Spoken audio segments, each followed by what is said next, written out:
এক সময় এক গরিব কৃষক এক ছোট গ্রামে বাস করত। প্রতিদিন ভোর থেকে রাত পর্যন্ত কঠোর পরিশ্রম করেও তার সংসার চলত খুব কষ্টে। কত পরিশ্রম করি, তবুও ঘরে সুখ নেই। আল্লাহ, তুমি কি কখনো আমার ভাগ্য বদলাবেন? একদিন ভোরে জমি চাষ করতে গিয়ে কৃষকের কোদাল মাটিতে কড়া শব্দে লাগল।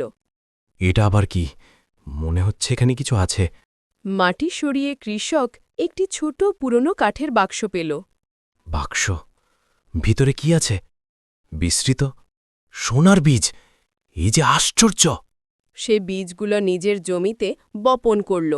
কয়েকদিনের মধ্যে গাছগুলো বড় হতে লাগল এবং তাতে ফল ধরল, সোনার মতো ঝলমলে ফল। আনন্দে, এই ফল তো সোনার! আল্লাহ, তুমি সত্যি আমার দোয়া শুনেছ। সোনার ফল বিক্রি করে কৃষক ধনী হয়ে গেল, কিন্তু সে কখনো অহংকারী হয়নি। আমি দরিদ্র ছিলাম, তাই জানি কষ্ট কি। এখন সবাইকে সাহায্য করব।